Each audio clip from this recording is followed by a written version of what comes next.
सौतेली है सगी मत बन। माँ उठो ना, तुम कुछ बोल क्यों नहीं रही हो? संजना बेटा, संभालो खुद को। अब तुम्हारी माँ हमारे बीच नहीं रही, भगवान ने उसे अपने पास बुला लिया है। मेरी माँ को कुछ नहीं हो सकता, मैं उन्हें कुछ नहीं होने दूंगी। माँ माँ। संजना अपनी माँ की लाश को देख देख कर बहुत रोती है और वहीं बेहोश हो जाती है, जिसे देखकर धर्मेश जल्दी से डॉक्टर को कॉल करता है। डॉक्टर साहब, मेरी बेटी ठीक तो है ना? देखिए, संजना को अपनी माँ की मौत का बहुत बड़ा गम लगा है। मेरी मानिए तो आप दूसरी शादी कर लीजिए। एक माँ आएगी तो संजना को माँ की कमी महसूस नहीं होगी। डॉक्टर साहब, ये आप क्या कह रहे हैं? मैं अपनी लीलावती की जगह किसी और को नहीं दे सकता, और न जाने दूसरी माँ कैसी होगी। एक सौतेली माँ कभी सगी माँ नहीं बन सकती। मेरी एक दोस्त है सुनीता, सुनीता नाम है उसका, और उनकी भी बेटी आपकी बेटी की उम्र की है। कुछ साल पहले सुनीता के हस्बैंड का एक कार एक्सीडेंट में देहांत हो गया था। सुनीता काफी सालों से अपनी बेटी को अकेले पाल रही है। अगर आप और सुनीता एक दूसरे से शादी कर लें तो दोनों ही बेटियों को माँ बाप का प्यार मिलेगा और आप दोनों को एक दूसरे का सहारा। बाकी आपकी मर्जी। धर्मेश दूसरी शादी के खिलाफ होता है, लेकिन अपनी बेटी की हालत देख धर्मेश को दूसरी शादी करनी पड़ती है। धर्मेश सुनीता से कोर्ट मैरिज कर उसे अपने घर ले आता है, लेकिन जैसे ही वो बात संजना को पता चलती है। मेरी माँ को मरे हुए 1 महीना भी नहीं हुआ है और आपने दूसरी शादी कर ली? संजना, ये सब मैंने सिर्फ तुम्हारे लिए किया है, ताकि तुम्हें माँ की कमी कभी महसूस न हो। हाँ बेटा, जैसे अपेक्षा मेरी बेटी है, वैसे ही आज से तुम भी मेरी बेटी हो। दूर हटो मुझसे। ये माँ की ममता का झूठा नाटक मेरे सामने करने की कोई जरूरत नहीं है। ना तो तुम मेरी माँ हो और ना ही ये मेरी बहन। संजना सुनीता और उसकी बेटी अपेक्षा से सख्त नफरत करती थी, लेकिन वहीं सुनीता और अपेक्षा दोनों ही संजना से बहुत प्यार करते थे। लेकिन संजना के लिए ये सब झूठ था। अपेक्षा बेटा, संजना अपना लंच बॉक्स भूल गई है, उसे ये लंच बॉक्स दे देना। वो बाहर गाड़ी में तुम्हारा इंतजार कर रही है। अपेक्षा जैसे ही लंच बॉक्स लेकर घर से बाहर निकलती है तो गाड़ी में बैठी संजना उसे देख लेती है। ड्राइवर, जल्दी से गाड़ी चलाओ। लेकिन अपेक्षा बेबी। मैंने कहा ना, तुमने सुना नहीं? संजना अपेक्षा को छोड़कर अकेले ही स्कूल चली जाती है, जिसके चलते अपेक्षा रिक्शे से स्कूल पहुंचती है। दीदी, आप अपना लंच बॉक्स स्कूल में ही भूल आई थी, ये लीजिए।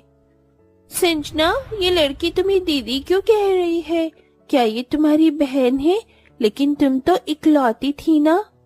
मैंने सुना है ये तुम्हारी स्टेप सिस्टर है। वाओ, 2 सौतेली बहनें एक ही क्लास में पढ़ती हैं। अगर एक दिन में लंच नहीं करती तो मर नहीं जाती। क्या जरूरत है मेरा लंच लेकर आने की? तुम्हारी वजह से मेरा कितना मजाक बन रहा है। लेकिन दीदी। लेकिन क्या? तू और तेरी माँ, तुम दोनों ने मेरा जीना हराम कर रखा है। जा यहाँ से। संजना के दिल में दिन पर दिन अपेक्षा और सुनीता के लिए नफरत बढ़ती ही जा रही थी। अपेक्षा, संजना, ये देखो, मैं तुम दोनों के लिए कितनी सुंदर ड्रेस लेकर आया हूँ। वाह पापा, ये तो बहुत सुंदर ड्रेस है। पापा, आप जानते हैं कि मुझे ग्रीन कलर पसंद है, तो आपने ग्रीन कलर की ड्रेस इसे क्यों दी? अगर आपको ग्रीन कलर की ड्रेस पसंद है तो आप इसे रख लीजिए, मैं आपकी वाली रख लेती हूँ। मेरे इतने बुरे दिन नहीं आए हैं जो मैं तुम्हारे लिए लाई गई ड्रेस पहनूं। तू सौतेली है और सगी बनने की कोशिश मत कर, समझी? संजना चाहे अपेक्षा और सुनीता को कुछ भी कह ले, लेकिन दोनों माँ बेटी संजना से प्यार करना कभी नहीं छोड़ती। ऐसे ही समय गुजरता है और आज ये दोनों सौतेली बहनें बड़ी हो जाती हैं। गुड मॉर्निंग पापा।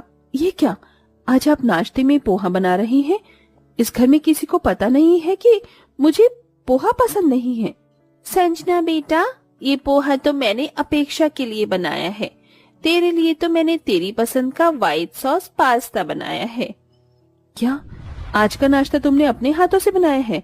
घर की नौकरानी क्या मर गई है? उसकी तबीयत खराब थी, आज वो आई नहीं। तुम्हारे हाथ का खाना खाने से अच्छा है कि मैं भी जहर खा लूं। संजना, ये क्या तमीज है अपनी माँ से बात करने की? पापा भूलो मत, ये मेरी नहीं इसकी माँ है। मेरी माँ को मरे हुए कई साल बीत चुके हैं, समझे आप? संजना के कहे गए शब्द सुनीता और अपेक्षा के दिल में किसी तीर की तरह वार करते थे। धर्मेश के लाख समझाने पर भी संजना के दिल में ना ही तो अपनी सौतेली माँ के लिए प्यार जागा और ना ही सौतेली बहन के लिए। ओह शिट, भगवान, ये मैंने क्या कर दिया। मेरी स्कूटी से संजना दीदी के कार पर स्क्रैच लग गया। अगर उन्होंने ये देख लिया तो मेरी तो खैर नहीं।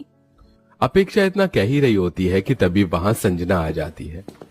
ओह माय गॉड, अपेक्षा, तू मुझसे इतना चिढ़ती है कि मुझे नहीं पता था। तूने अपनी स्कूटी से मेरी इतनी महंगी गाड़ी पर स्क्रैच मार दिया। अगर तुझे भी गाड़ी चाहिए थी तो पापा से मांग लेती, जैसे बचपन में तूने मेरी हर चीज उनसे मांगी है। ये भी तुझे तेरी माँ ने ही बोला होगा। किसी चीज की भी हद होती है।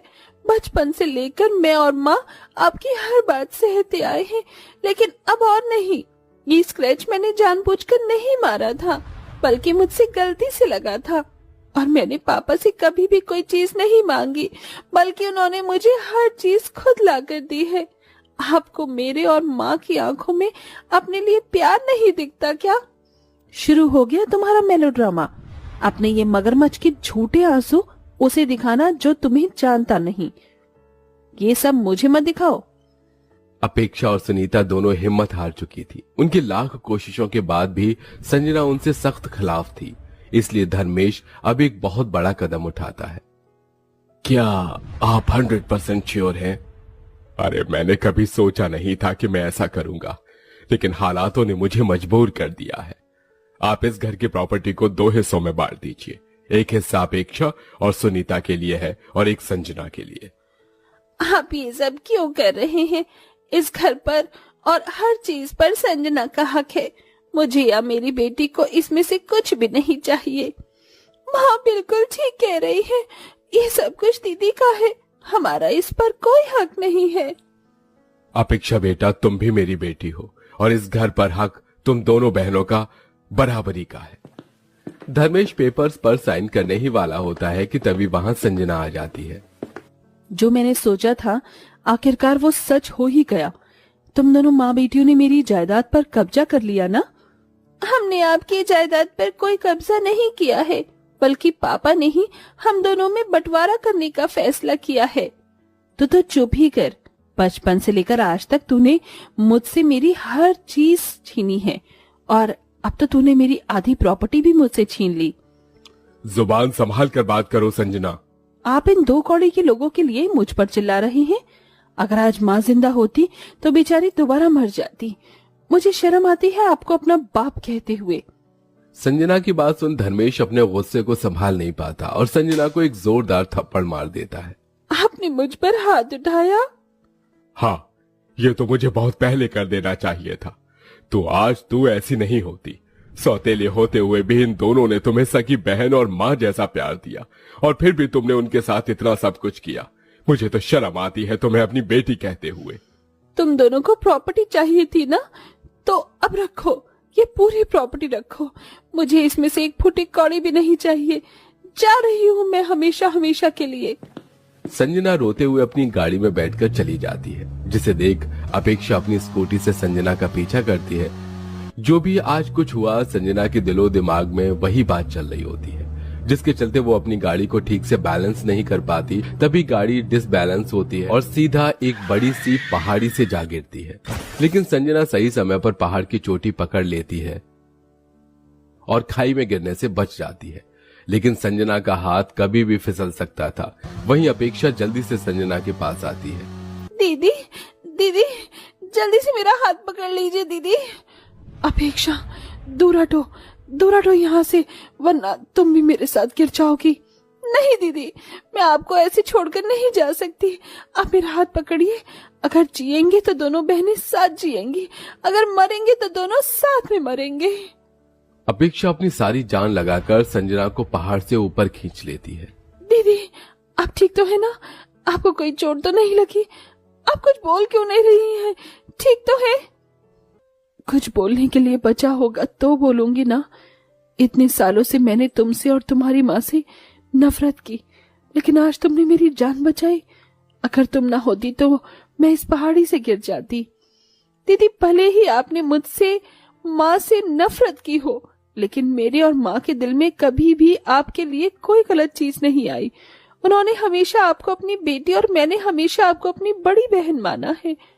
अपेक्षा इतना बोल रही होती है कि तभी वहां धर्मेश और सुनीता आ जाते हैं। संजना, मेरी बच्ची, तो ठीक तो है ना? तुझे कुछ हुआ तो नहीं? बेटा मुझे माफ कर देना, ये सब मेरी वजह से हुआ है। अगर मैं तुझ पर हाथ न उठाता तो ये सब कुछ नहीं होता। नहीं पिताजी, इसमें आपकी कोई गलती नहीं है। गलती तो मेरी है कि मैं अपनी माँ और बहन का प्यार नहीं समझ पाई। सौतेली होते हुए भी आप लोगों ने हमेशा मेरा ख्याल रखा, प्यार दिया, लेकिन मैंने आप दोनों के साथ क्या किया? मैं तो आप दोनों की माफी के लायक भी नहीं हूँ। बेटिया, तू तो हमेशा से ही मेरी बेटी है ना, ऐसा ना बोल। भला एक माँ क्या कभी अपनी औलाद से नाराज हो सकती है? हाँ दीदी, माँ बिल्कुल ठीक कह रही हैं। हमारे दिल में आज भी आपके लिए उतना ही प्यार है जितना पहले था। अपनी सौतेली माँ और बहन की बात सुन संजना उन दोनों के गले लग जाती है, जिसके बाद अब हमेशा हमेशा के लिए संजना के दिल से सुनीता और अपेक्षा के लिए नफरत खत्म हो जाती है। वहीं अब पूरा परिवार साथ साथ हंसी खुशी रहता है।